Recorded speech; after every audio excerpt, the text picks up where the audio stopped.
अस्सलाम वालेकुम। तो जो टॉपिक था हमारा प्रोजेक्ट 2 का वो था learning representations by back propagating errors. एक पेपर था जो कि Hinton Williams, Ronald J Williams और रूमन हार्ट का था। बेसिकली इस पेपर को अंडरस्टैंड करने से पहले और इस वीडियो को बनाने से पहले कुछ प्री रिक्विजिट्स हैं जो मैं एज्यूम कर रहा हूँ आप लोगों को पता होंगे।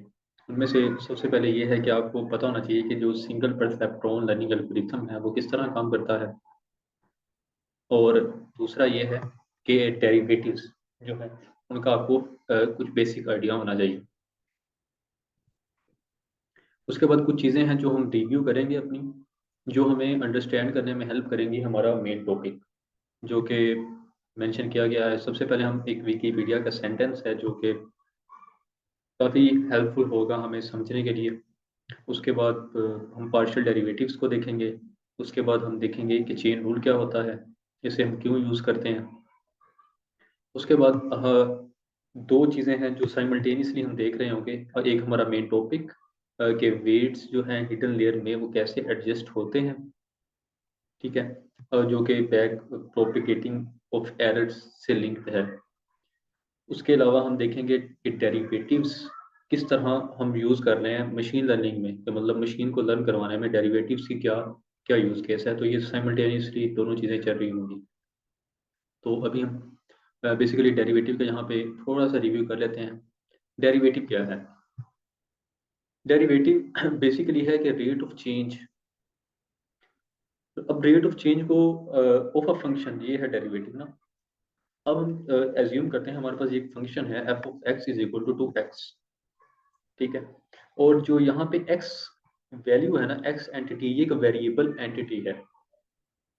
और डेरिवेटिव क्या है कि जब हम ये वेरिएबल एंटिटी जो है ये वेरिएबल जिसको हम तब्दील कर सकते हैं, इसको हम चेंज करते हैं, तो ओवरऑल हमारे फंक्शन में क्या रेट ऑफ चेंज अकर होता है, क्या चेंजिंग अकर हो रही है, इसी को हम डेरिवेटिव कह रहे होते हैं।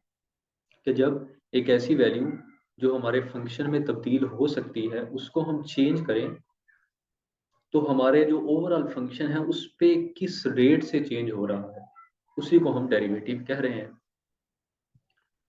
आगे जो हमारा दूसरी चीज़ है समझने के लिए इम्पोर्टेंट चीज़, ये काफ़ी इम्पोर्टेंट है तो इसको ज़रा ध्यान से देखिएगा कि अंडरस्टैंडिंग अ विकीपीडिया सेंटेंस में क्या, वो सेंटेंस क्या है। सेंटेंस ये है कि the derivative of a function of a single variable at a chosen input value when it exists is the slope of the tangent line to the graph of the function at that point। हाँ, समझ नहीं आया, कोई मसला नहीं, मुझे भी नहीं आया था स्टार्ट में, लेकिन इसको हम थोड़ा सा ब्रेक डाउन करते हैं प्रॉपरली और फिर देखते हैं इसका क्या मतलब बन रहा है। तो अजीम ये एक ग्राफ है,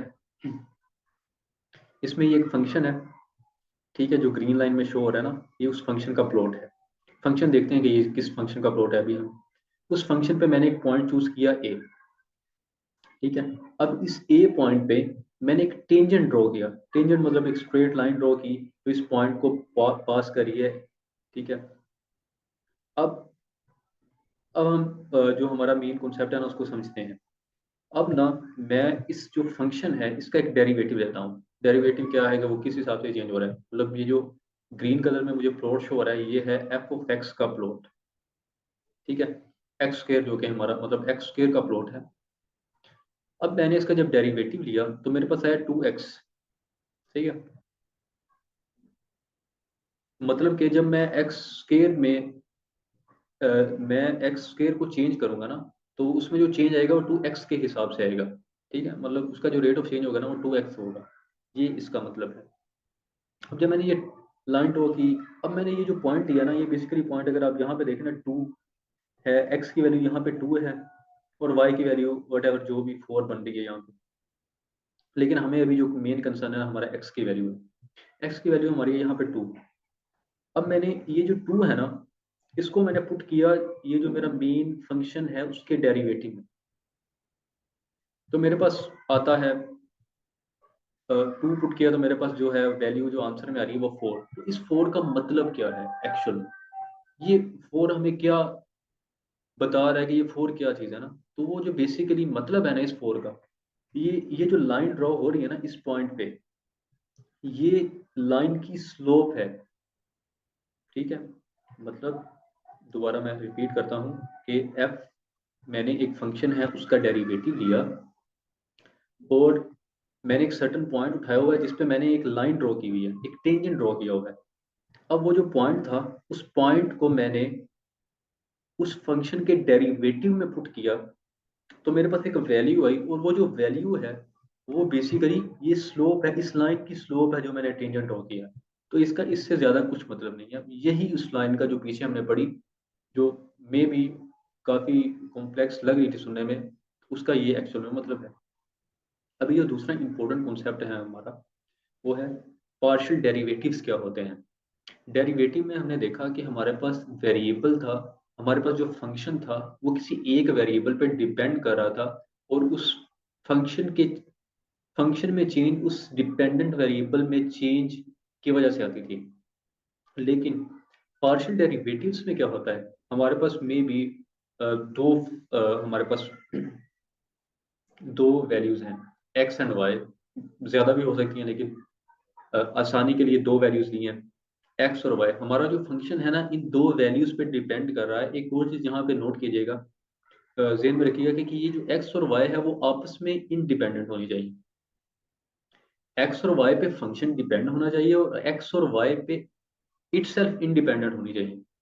तो ये एक और चीज़ है जो आपको ज़हन में रखनी होगी जब आप पार्शियल डेरिवेटिव्स देख रहे हैं। ठीक है, अब मैं मैं मेरे पास एक एक्स है, वाई है। अब मेरे पास ये जो फंक्शन है ना, जो मैंने एग्जांपल में मेंशन किया हुआ है, ये दो चीज़ों पे डिपेंडेंट है। एक्स पे डिपेंडेंट है और वाई पे डिपेंडेंट है। ये जो मेरे पास x square y square plus on two y four तक है, वाई की पावर फोर, ये दो वैल्यूज पे डिपेंडेंट है, दो इनपुट्स पे डिपेंडेंट है। अब इसका जब मैंने डेरिवेटिव कैलकुलेट करना होगा, तो जो मेथडोलॉजी मैं यूज करूंगा उसे मैं पार्शियल डेरिवेटिव कहूंगा। क्यों? क्योंकि मेरा फंक्शन पार्शियली एक्स पे डिपेंडेंट है और पार्शियली ही वाई पे डिपेंडेंट है, और एक्स और वाई आपस में इंडिपेंडेंट है। ये दो चीजें हैं आप जो आपने जहन में रखनी है। अभी मैंने यहाँ पे कैलकुलेशन करके रखी हुई है। किस तरह कैलकुलेशन हो रही है वो मैं बता देता हूँ कि मेरे पास एक्स स्क्र वाई स्क्र था। जब मैं इस फंक्शन को एक्स के हिसाब से कैलकुलेट करूंगा, जब मैं इस फंक्शन का डेरिवेटिव एक्स के हिसाब से लूंगा पार्शियली, ये जो सिंबल शो हो रही है एक्स के साथ और function f of x of y के साथ, ये बेसिकली पार्शियल डेरिवेटिव को रिप्रेजेंट करने के लिए शो होती है। एक स्टैंडर्ड वे है। अभी मैंने एक्स को चेंज किया। जब मैं एक्स के हिसाब से अपने फंक्शन की कैलकुलेशन करूंगा ना, तो मैं वाई को कांस्टेंट कंसीडर करूंगा। ठीक है, तो सिंपली मैंने यही लिखा हुआ है कि एक्स स्क्र है, जो एक्स स्क्र का एक्स स्क्र वाई स्क्र है, इसका मैंने partial derivative with respect to x find करना। तो क्या आ रहा है मेरे पास वाई स्क्र कांस्टेंट है। जब कांस्टेंट किसी ऐसी एंटिटी के साथ मल्टीप्लाई हो रहा होता है, या किसी ऐसे वेरिएबल के साथ जिसका हमने डेरिवेटिव कैलकुलेट करना होता है, और वाई सपोज एक कांस्टेंट है, तो फिर क्या होगा, वो वाई उसका डेरिवेटिव वैसे का वैसे ही रहेगा। उसका डेरिवेटिव हम नहीं कैलकुलेट करेंगे, जो हमारे पास जिसका डेरिवेटिव कैलकुलेट करना है तो सिंपली वही कैलकुलेट करेंगे। तो इसलिए वाई स्क्वायर मैंने सिंपली बाय में लिख दिया, और एक्स स्क्वायर का डेरिवेटिव हमारे पास 2x होता है, प्लस एक्स का with respect to x derivative क्या होगा, 1 होगा, वो 1 लिख दिया। उसके बाद प्लस हमारे पास एक कांस्टेंट वैल्यू है, कांस्टेंट वैल्यू का जो डेरिवेटिव है वो 0 होता है, तो वो 0 मैंने मेंशन कर दिया। और बाय 4 यहाँ पे एक कांस्टेंट वैल्यू है, और कांस्टेंट वैल्यू का डेरिवेटिव क्या होता है, जो जैसे हमने 5 एक कांस्टेंट वैल्यू है, वाई 4 भी इसी तरह एक कांस्टेंट वैल्यू है, तो कांस्टेंट वैल्यू का डेरिवेटिव क्या होता है, वो सिंपली 0 होता है, तो इसलिए उसका भी 0 आ गया। वाई स्क्र 2x प्लस 1 ये आ गया, और simply 2x Y square plus 1 हमारे पास विद रिस्पेक्ट टू एक्स इस फंक्शन का डेरिवेटिव आ गया, जिसे हम पार्शियल डेरिवेटिव कह रहे हैं। उसके बाद मेरे पास आ गया है f x of y is equal to, simply ये सेम एग्जांपल जो हम दे रहे थे उसको मैंने वाई के हिसाब से कंप्यूट करने की कोशिश की है, जिसमें मैं क्या कर रहा हूँ कि एक्स स्क्वायर है, क्योंकि अब यहाँ पे एक्स स्क्वायर कॉन्सेंट्रेट हो रहा है, तो ये बाहर आ गया, और वाई स्क्वायर का डेरिवेटिव 2y आ गया विद रिस्पेक्ट टू वाई। और एक्स क्योंकि कांस्टेंट वैल्यू है, तो इसका डेरिवेटिव क्या आ गया हमारे पास 0, और 5 एक कांस्टेंट वैल्यू है, इसका डेरिवेटिव भी 0 आ गया। और y की पावर 4 का derivative with respect to y क्या आएगा, 4y क्यूब। सिंपली यही चीज मेंशन कर दी गई है। अभी लास्ट एक कॉन्सेप्ट है जो हम देखते हैं, इम्पोर्टेंट, वो है chain rule. Chain rule basically apply होता है हमारे पास जो कॉम्पोजिट फंक्शन है उस पे। अब कंपोजिट फंक्शन क्या होता है? पीछे जो हम देख रहे थे उसमें ये होता था कि हमारे पास जो इनपुट जा रही है ना वो कोई एक वैल्यू थी, इट्स ठीक है, उसमें हम कुछ चेंज करते थे, कोई एक वेरिएबल था, वो हमारे फंक्शन में जाता था और उसके उसके हिसाब से हमें कुछ आउटपुट जनरेट होती थी। अब कंपोजिट फंक्शन में क्या होता है कि हमारे पास जो फंक्शन की इनपुट है ना वो इटसेल्फ एक फंक्शन होती है। ठीक है, जैसे मतलब मिसाल के तौर पे ये मेरे पास एफ ऑफ एक्स है ना यहाँ पे, ये इसकी जो इनपुट है एक्स, वो भी एक फंक्शन है जी ऑफ एक्स, इसलिए इसको मैं लिख सकता हूँ f of g of x. तो अगर मैं देखूं मेरा जो एफ है वो डायरेक्टली तो डिपेंडेंट है जी ऑफ एक्स पे, लेकिन जी ऑफ एक्स इटसेल्फ डिपेंडेंट है एक्स पे, तो मेरा जो फंक्शन है वो इनडायरेक्टली, जो मेरा एफ है वो इनडायरेक्टली डिपेंड है एक्स पे कर रहा। ठीक है, जब इस तरह का केस आ जाए और हमने डेरिवेटिव कैलकुलेट करने हो तो हम चेन रूल का यूज करते हैं। तो बेसिकली ये है, इसको थोड़ा सा मैंने यहाँ इस तरह इलिस्ट्रेट करने की कोशिश की है कि एफ ऑफ एक्स है, एक्स हमारे पास एक इनपुट है, लेकिन कंपोजिट फंक्शन में क्या होता है कि एक्स भी एक फंक्शन होता है और वो एक्स सपोज करें जी ऑफ एक्स है, तो फिर हम क्या करेंगे कि एफ ऑफ एक्स को हम f of g of x लिख लेंगे। तो यहाँ पे हमारी बेसिक अंडरस्टैंडिंग तो तीन चीज़ों की हो गई है, और बाकी हम देखते हैं कि हमने नेक्स्ट एग्जाम्पल के थ्रू किस तरह बैक प्रोपगेशन को समझना है।